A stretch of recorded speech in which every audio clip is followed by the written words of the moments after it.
Hello दोस्तों, मैं नरेंद्र आप सबका स्वागत करता हूं अपने YouTube channel smart study with RP पे।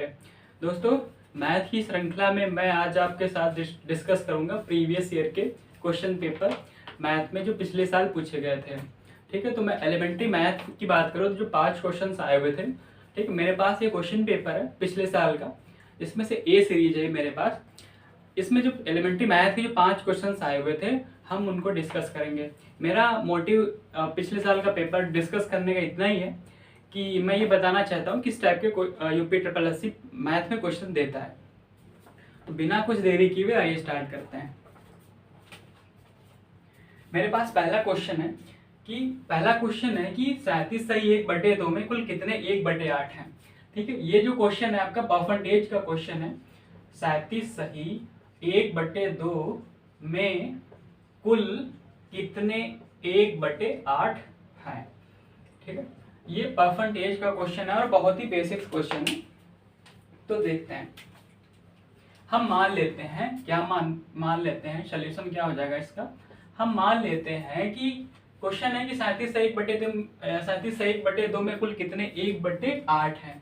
तो हम ये मान लेते हैं कि 37 सही 1/2 में x 1/8 है। क्या हमने क्या लेट कर लिया, यानी क्या मान लिया कि 37 सही 1/2 में से x 1/8 है। ठीक है, प्रश्नानुसार अकॉर्डिंग टू क्वेश्चन क्या हो जाएगा यानी कि x का 1/8 बराबर किसके हो जाएगा 37 सही 1/2 के। ठीक है, इसको सॉल्व करेंगे तो x का 1 से मल्टीप्लाई करेंगे तो क्या हो जाएगा x/8 इज इक्वल टू, ये जो है 37 सही 1/2 एक निश्चित संख्या है, यानी कि नेक्स्ट नंबर है। इसको हम इम्प्रॉपर नंबर में चेंज करेंगे। कैसे चेंज करते हैं, ये जो डिनोमिनेटर यानी ये हर का जो टर्म है इसको इस होल नंबर से मल्टीप्लाई करते हैं और ये ऊपर वाला नंबर ऐड करते हैं और फिर से नीचे वाला नंबर लिख देते हैं। तो 2 का 37 से मल्टीप्लाई करेंगे, यानी कि 37 का 2 से मल्टीप्लाई करेंगे तो ये हो जाएगा आपका 74 हो जाएगा, और 74 में से एक ऐड करेंगे तो हो जाएगा 75/2। आप क्या करेंगे, इसे सॉल्व करेंगे, इसे आप काट दो, 2 1 के 2, 2 चौको 8, ये हो गया कितना x/4 इज इक्वल टू 75 × 4। ठीक है, तो x/4 यानी कि x की वैल्यू तो फाइंड करना है, तो यहाँ से 4 हट जाएगा, जब उधर गया तो क्या हो जाएगा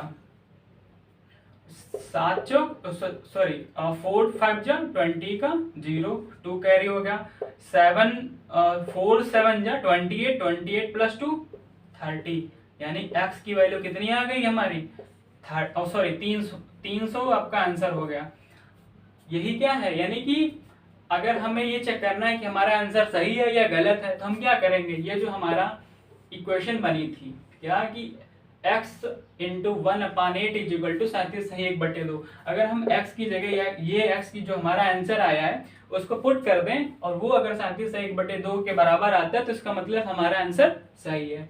तो हम x की जगह अगर हम पुट कर दें क्या 300 × 1/8, तो डायरेक्ट यानी कुल मिलाकर आप 8 से इसको डिवाइड करोगे तो कितना आएगा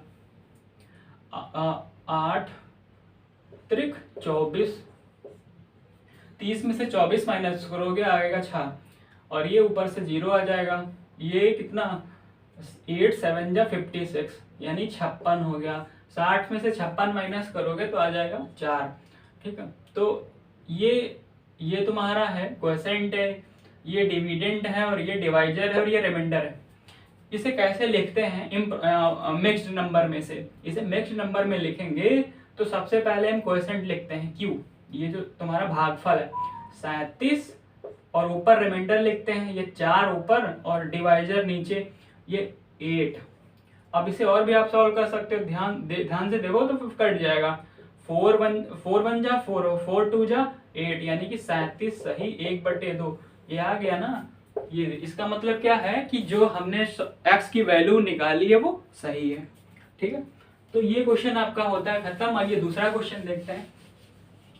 दूसरा क्वेश्चन जो है वो आपका है स्क्वायर एंड स्क्वायर रूट से है।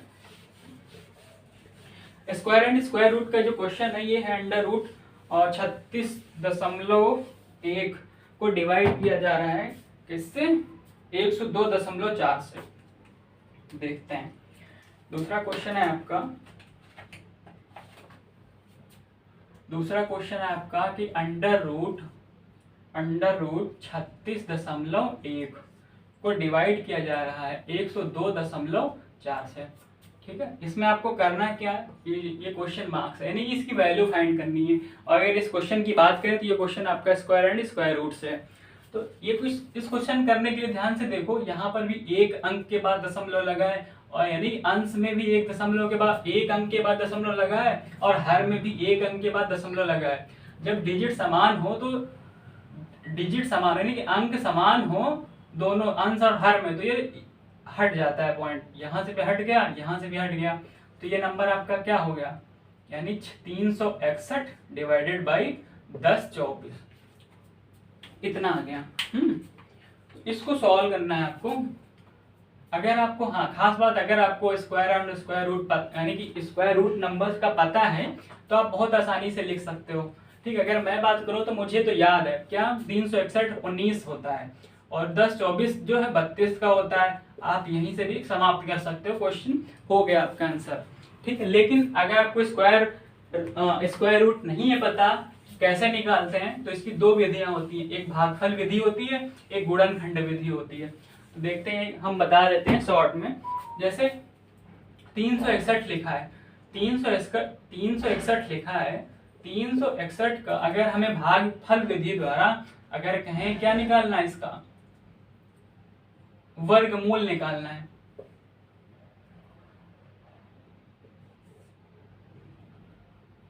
ऐसे लिखते हैं। फिर क्या करते हैं,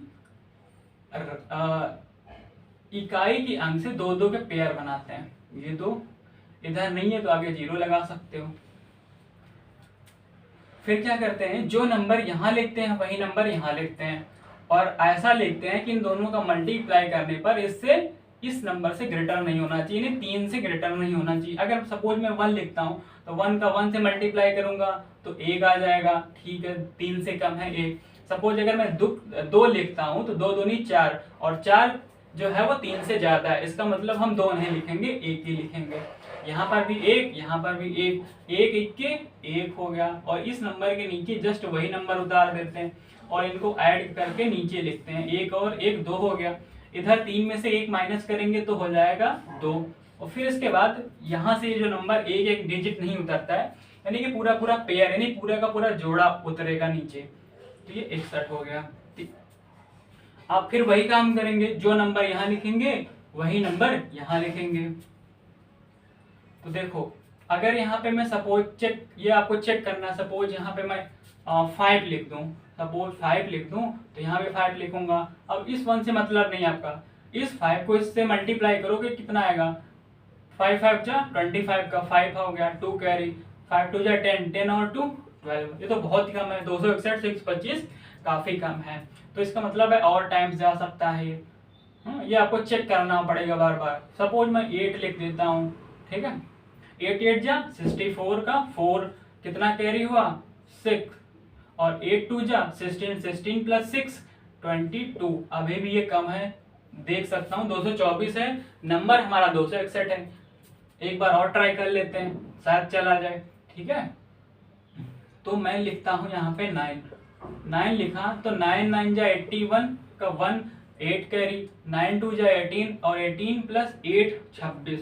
हमने देखा कि नंबर क्या हुआ, पूरा पूरा कट गया। तो इसका मतलब ये हमारा इसका स्क्वायर यानी 361 का वर्गमूल क्या आ गया, 19 आ गया। ये है हमारा भागफल विधि द्वारा हम वर्गमूल कैसे निकालते हैं। ठीक, एक गुणनखंड विधि होती है, फैक्टर के द्वारा भी हम निकालते हैं, वो भी देख लेते हैं। जैसे लिखा है 10 24 नीचे लिखा है, तो 10 24 लिखा है, सॉरी 10 24 है, 10 24 लिखा है, तो इसको हम 2 से डिवाइड कर दें अगर, हाँ 2 पंचे 10, 2 इक्के 2, 2 दूनी 4, फिर 2 से कर दिया 2 दूनी 4, 2 पंचे 10, 2 छाक 12, 2 इक्के 2, 2 दूनी 4 2 अठी 16, फिर 2 से कर दें, तब तक करते रहेंगे जब तक का लास्ट डिजिट सम संख्या होगी, तब तक 2 से डिवाइड होता चला जाएगा। 2 छह का 12, 2 चौको 8, 2 ताई 6, 2 दूनी 4, 2 इक्के 2, 2 छह का 12, फिर से 2 अठी 16, 2 चौको 8, 2 दूनी 4, 2 इक्के 2। फिर क्या करते हैं, हमने क्या किया 1024 के फैक्टर कर लिए, फिर फैक्टर तो कर लिए, फिर इसके बाद ये जो इन दो दो के पेयर बनाते हैं, और हर दो पेयर का, पेयर मतलब जोड़ा ही होता है, पेयर बनाएंगे दो दो का, और हर एक पेयर से एक संख्या ले लेंगे। तो इससे एक संख्या लेंगे तो ये 2 हो जाएगी, इससे एक संख्या 2, इससे एक संख्या 2, हर एक पेयर से एक संख्या निकाल लेंगे। फिर क्या करते हैं, उन सबका मल्टीप्लाई करते हैं, उन सबका मल्टीप्लाई करते हैं, तो वही संख्या यानी कि जो मल्टीप्लाई करके आती है वही संख्या उसका वर्गमूल हो जाती है। 2 दूनी 4, दूनी 8, दूनी 16, दूनी 32, यानी 32 क्या हो गया, 1024 का वर्गमूल क्या आ जाएगा, 32 आ जाएगा। आशा है आपको समझ में आया होगा। ठीक है, इसके बाद मैं थर्ड क्वेश्चन की बात करता हूं। थर्ड क्वेश्चन क्या है, थर्ड क्वेश्चन है आपका अंडर रूट है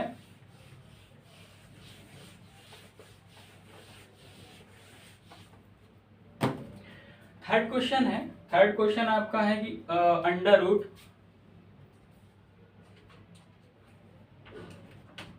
थर्ड क्वेश्चन है under root 1 + 27 upon 169 is equal to 1 + x upon 13। तो इसमें आपको बताना है x की वैल्यू क्या होगी। Under root 1 + 27 upon 169 is equal to 1 + x upon 13 ये दिया गया है। आपको क्या निकालना है कि x की वैल्यू क्या होगी। देखो ये क्वेश्चन था आपका, ये क्वेश्चन था, क्या हो जाएगा इसका सॉल्यूशन। ठीक है, हम ये देख रहे हैं क्वेश्चन में क्या है, सबसे पहले अंडर रूट जो है उसे समाप्त करना है आपको, ठीक, तभी आगे सॉल्व करेंगे। तो अंडर रूट समाप्त करने के लिए हम क्या करते हैं, हम स्क्वायर अगर कर देते हैं तो अंडर रूट क्या होता है, समाप्त हो जाता है, रिमूव हो जाता है, हट जाता है। तो हम लिखेंगे स्क्वायरिंग बोथ साइड, यानी दोनों पक्षों का वर्ग करने पर, दोनों पक्षों का वर्ग करने पर, दोनों पक्षों का वर्ग करने पर। तो हम इसका वर्ग करेंगे, तो हमने अभी बताया अगर अंडर रूट लगा है और संख्या का वर्ग करेंगे तो क्या होगा, अंडर रूट हट जाएगा, तो क्या बचेगा 1 + 27 अपान 169 इतना बच गया, बराबर 1 + x अपान 13 इसका स्क्वायर हो जाएगा। इसे तो ऐसे ही लिख देंगे 1 + 27 अपान 169 इज इक्वल टू, हम ये देख रहे हैं ये a + b का होल स्क्वायर जैसा कुछ दिख रहा है, तो हम a + b का फार्मूला जानते हैं, क्या होता है, a + b का होल स्क्वायर होता है a² + b² + 2ab, ये होता है। ठीक है, तो हम अप्लाई करेंगे इस पे, a की जगह 1 है, b की जगह क्या है, x अपान 13 है, तो फार्मूले में पुट कर देंगे, तो क्या हो जाएगा a² यानी 1 का स्क्वायर, b² यानी x अपान b की जगह क्या है, x अपान 13, तो x² अपान 13 का स्क्वायर करोगे तो 169 आ जाएगा, प्लस 2, a की वैल्यू क्या है 1 है, b की वैल्यू क्या होती है फार्मूले में, देखो x अपान 13 हो जाएगा ये। तो ये आपका हो गया क्या, ये हो गया आपका 1 का स्क्वायर प्लस x² अपान 169, ठीक है, प्लस 2x हो गया अपान 13। तो ये ऐसे ही चलता रहेगा। ये हो जाएगा 1 + 27 अपान 169, 1 का स्क्वायर करोगे तो 1 ही आता है, आप लिख सकते हो, इधर भी 1 है, इधर भी 1 है, तो आप इसे कैंसिल कर सकते हो। क्या बचा ये 27 अपान 169 इज इक्वल टू, ये समाप्त हो गया 1, तो इधर क्या बचा x² अपान 169 प्लस 2x अपान 13। एक काम कर सकते हो यहाँ पे 27 यानी कि यहाँ कुछ कॉमन हो जाएगा, 169 इज इक्वल टू, यहाँ से आप 13 नीचे से कॉमन ले सकते हो, तो 1/13 कॉमन हुआ तो क्या हो गया, ये x² जो कॉमन लेते हैं तो उससे डिवाइड करते हैं। अब 169 को 13 से डिवाइड करोगे तो 13 ही आ जाएगा, प्लस 2x/1। ध्यान से देखो, इधर 13 है और इससे आप डिवाइड कर सकते हो, 13 1 13 और ये 13 टाइम चला जाएगा, 169 हो जाएगा। ठीक है, तो ये हो गया 27 इज इक्वल टू, इधर एलसीएम ले लो आप नंबर का, तो 13 और 1 का एलसीएम 13 ही आ जाएगा। ये हो गया क्या आपका x² प्लस 13 का उधर मल्टीप्लाई हो जाएगा, 13 दूनी 26x, ये आ गया। ठीक है,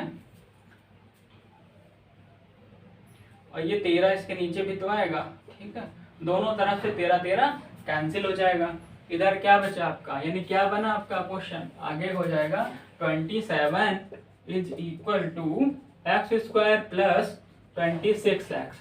इसे आप कैसे लिख सकते हो, इसको उधर ले जाओगे तो क्या हो जाएगा, x² प्लस 26x और ये माइनस का 27 इज इक्वल टू 0। ये क्वाड्रेटिक इक्वेशन है, क्वाड्रेटिक इक्वेशन यानी कि द्विघात समीकरण है, इसे हम सॉल्व कर लेंगे। कैसे सॉल्व करते हैं, देखो ये जो पहला नंबर होता है और लास्ट वाला नंबर होता है, इन दोनों का हम मल्टीप्लाई करें तो क्या आ जाए, 20 माइनस का 27 x² आना चाहिए, और 26x जो है ये माइनस करके आना चाहिए। तो देखो प्लस या माइनस करके ऐसे भी तोड़ दो कि ये क्या बन जाए, माइनस का 27x² हो जाए, तो ये हो जाएगा x² प्लस, अगर हम 20 ये लाना है माइनस का 27x², तो 27x माइनस का x कर दें, अगर माइनस का 27 इज इक्वल टू 0, यानी ये क्या है, इस नंबर को 26x को मैंने कैसे लिख दिया, 27x माइनस x, 27x में से एक x माइनस होगा, 26 हो जाएगा, 26x हो जाएगा।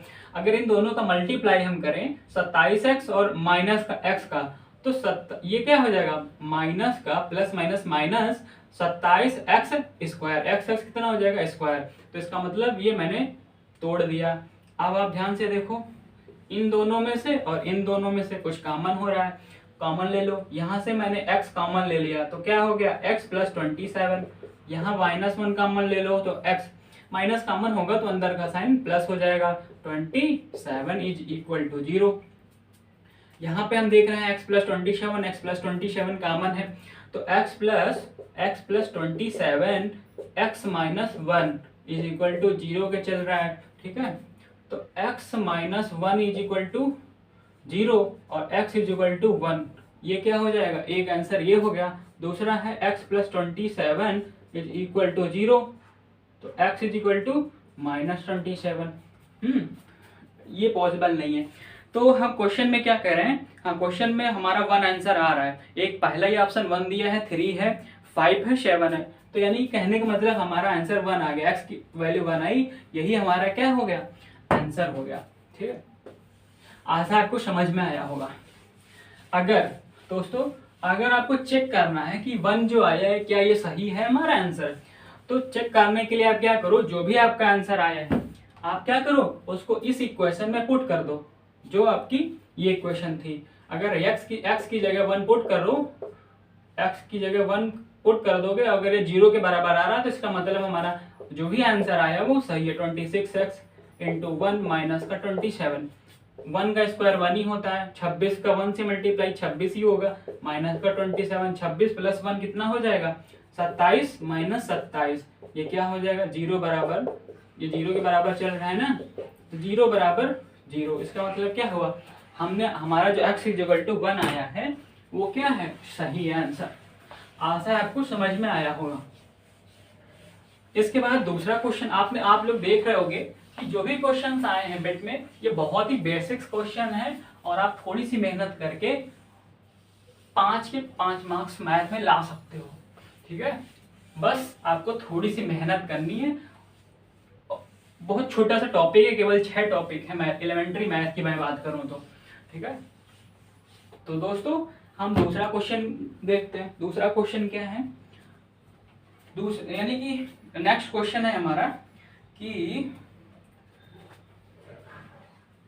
नेक्स्ट क्वेश्चन है कि एक शहर है, एक शहर की जनसंख्या है, एक लिख देते हैं तो इससे क्या होगा, आप लोग को प्रॉब्लम नहीं होगी। एक शहर की जनसंख्या है, क्या एक शहर की जनसंख्या जो है, पॉपुलेशन, जनसंख्या, जनसंख्या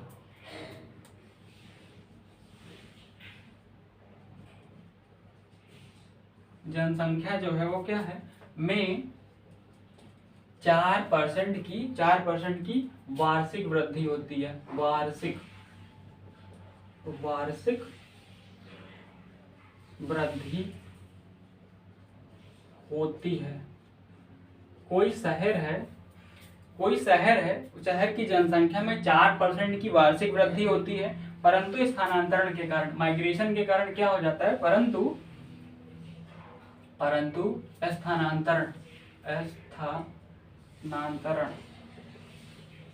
स्थानांतरण यानी माइग्रेशन के कारण क्या होता है, स्थानांतरण के कारण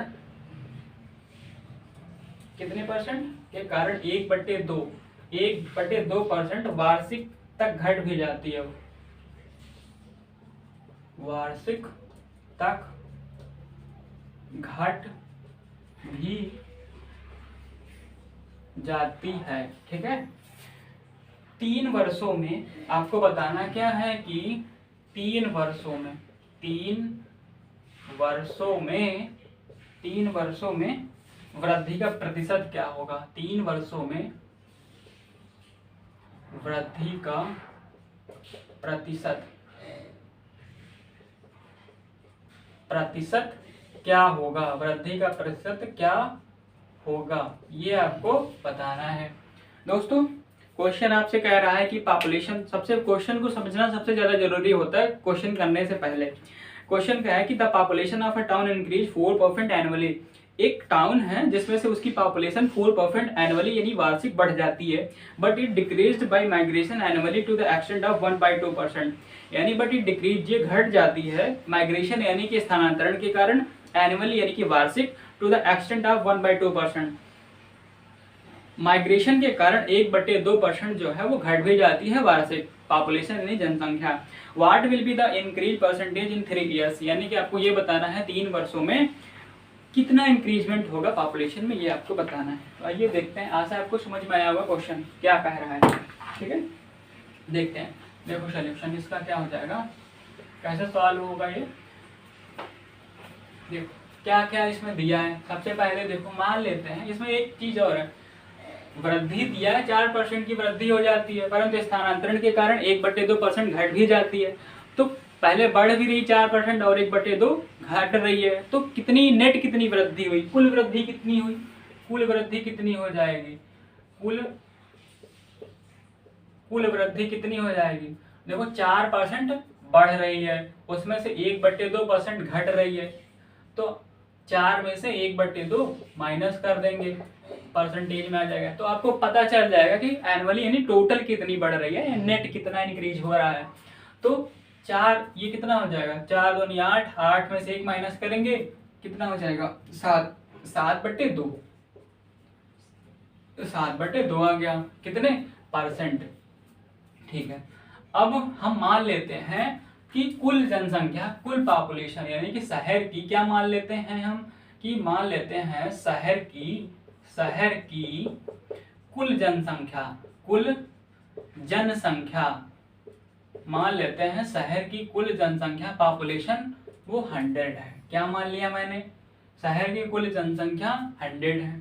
ठीक है, और हम सभी एक फार्मूला जानते हैं, एक फार्मूला आपका होता है A = P, हम सब ने पढ़ा होगा, 8th में भी पढ़ा होगा, A = P 1 + R/100, ये फार्मूला इंटू T मतलब टाइम, R हमारा रेट होता है, P यानी यहाँ पे पॉपुलेशन हो जाएगा, तो A यहाँ से आप बहुत आसानी से निकाल सकते हो अमाउंट, P पॉपुलेशन है 100 है, हमने लेट किया था, 1 + R है रेट, कितना रेट हुआ 7/2%, तो 7 ऊपर नीचे 2 नीचे आएगा, तो किससे 100 से मल्टीप्लाई हो जाएगा, तो 200 हो जाएगा ये आपका।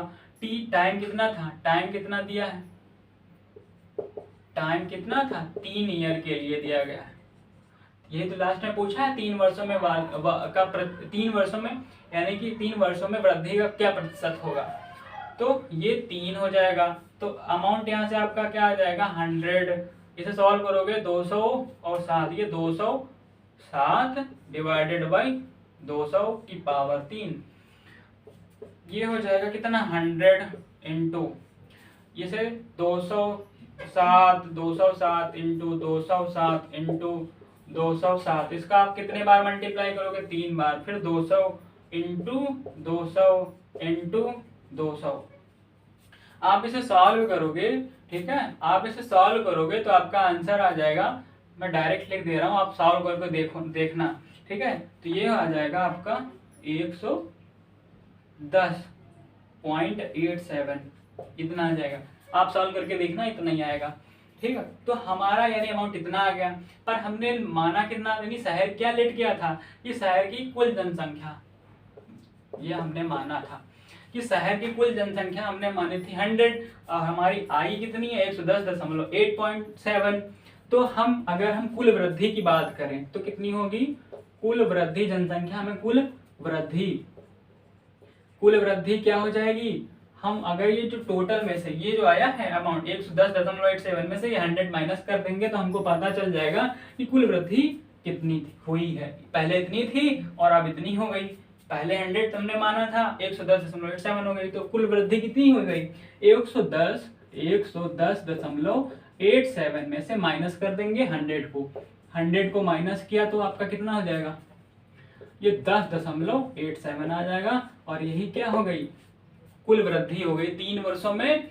उस शहर की जनसंख्या कितने परसेंट बढ़ी जाएगी, इतने परसेंट, यानी 10.87। आशा आपको समझ में आया होगा। तो दोस्तों इसके बाद मैं बात करता हूँ नेक्स्ट क्वेश्चन की। नेक्स्ट क्वेश्चन है आपका एवरेज का क्वेश्चन है। तो आपने देखा होगा कि जो भी क्वेश्चंस हैं ये बहुत ही बेसिक्स क्वेश्चन है। आपको जैसे एसएससी वगैरह में जो क्वेश्चन पूछे जाते हैं उनका स्टैंडर्ड थोड़ा हाई रहता है, पर ये क्वेश्चन जो बेट में आपके आएंगे बस आपको फार्मूला याद कर लेना है और पढ़ लेना है, समझ लेना और बेसिक पढ़ लेना है।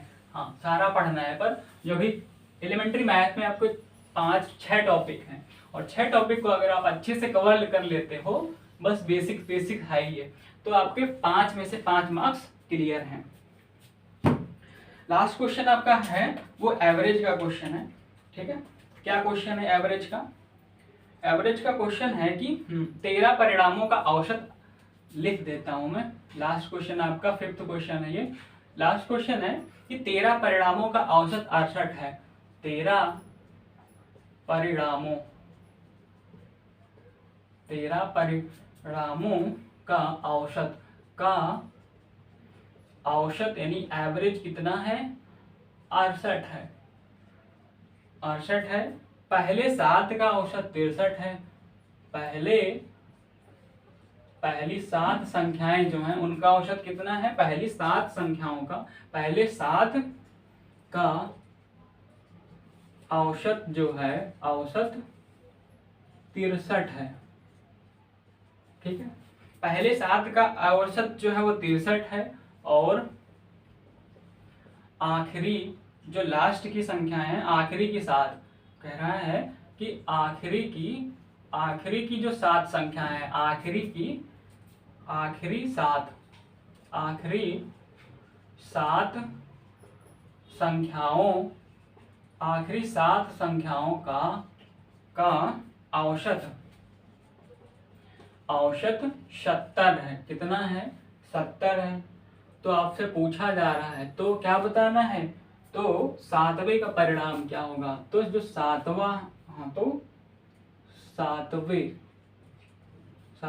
का परिणाम क्या होगा, ये क्वेश्चन है आपका। ये आपका देखा, ये किसका क्वेश्चन है, एवरेज का क्वेश्चन है और बहुत ही बेसिक्स है। आप एवरेज जानते हो कैसे निकालते हैं, वैसे निकाल लेंगे।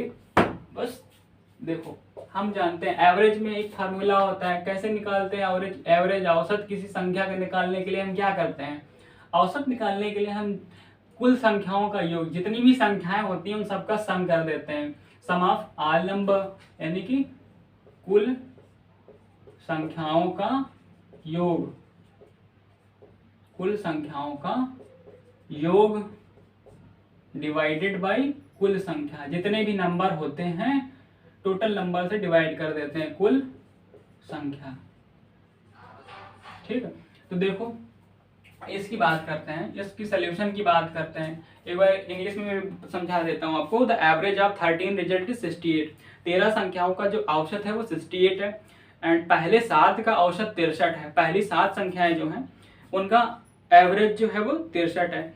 The average of 13 result is 68, the average of first 7 is 63, और पहली 7 संख्याओं का औसत जो है वो 63 है, एंड लास्ट 7 का जो लास्ट 7 डिजिट हैं, अंक हैं, उनका एवरेज 70 है। तो आपको बताना 7th रिजल्ट क्या होगा, यानी 7वीं संख्या क्या होगी, ये आपसे पूछा गया।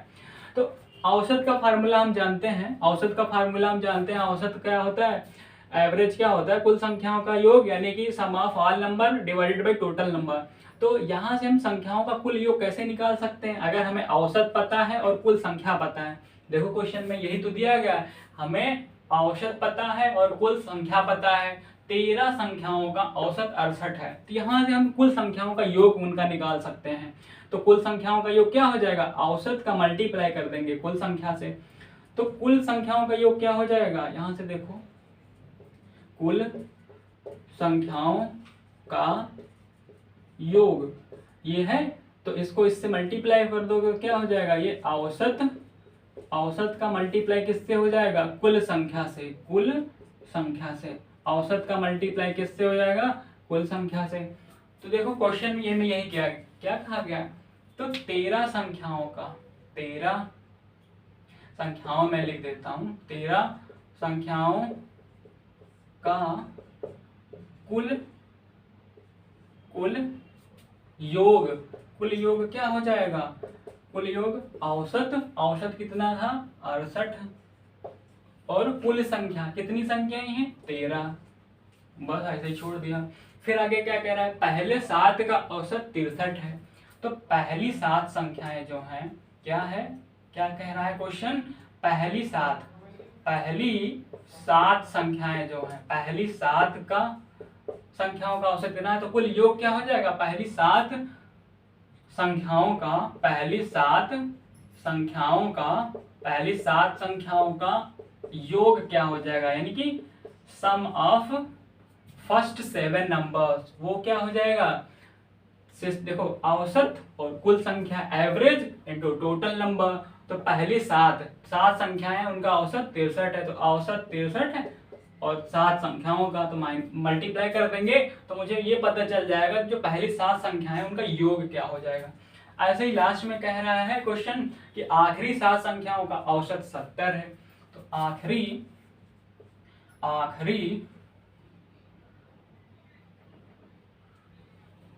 का कितना है, 70 है।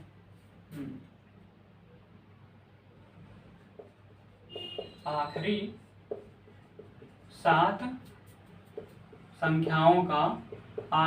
संख्याओं का योग क्या हो जाएगा, औसत 70 है, तो 70 का मल्टीप्लाई किससे कर देंगे, 7 का ही है, तो 7 संख्याएं औसत 70 है, तो आखिरी 7 का भी आपका योग पता चल जाएगा। ठीक है, तो देखो हमें हमें निकालना है 7वीं संख्या। तो ऑब्वियस सी बात है, हम ये समझ रहे हैं कि अगर हम क्या करें, पहली संख्याएं यानी जो पहली 7 संख्याओं का योग है ये है, और जो लास्ट की आखिरी 7 संख्याओं का योग ये आएगा, हमने मल्टीप्लाई नहीं किया अभी। ठीक है, तो इनमें से इन पहली 7 संख्याओं का योग और आखिरी 7 संख्याओं के योग को ऐड करके अगर हम टोटल संख्याओं में से 13 संख्याओं का जो कुल योग है उसमें से माइनस कर दें तो मुझे 7वीं संख्या मिल जाएगी। ठीक है, तो देखो, तो जो 7वीं संख्या का परिणाम क्या होगा, फिर 7वीं संख्या जो होगी वो क्या हो जाएगी, हम क्या करेंगे, पहली 7 संख्याओं का योग कितना है 63 × 7, और आखिरी 7 संख्याओं का योग कितना है 70 × 7। इसमें से हम अगर टोटल जो 13 संख्याओं का कुल योग उसमें से माइनस कर दें तो मुझे 7वीं संख्या का परिणाम मिल जाएगा या 7वीं संख्या। तो ये 68 इंटू 13। तो ये देखो आप इस 7 से 3 को मल्टीप्लाई करोगे, 7 को 3 से मल्टीप्लाई करोगे तो क्या हो जाएगा, 7 3 जा 21, तो 2 कैरी हो गया, और 7 6 जा 42, और 42 में से 2 ऐड करोगे तो 44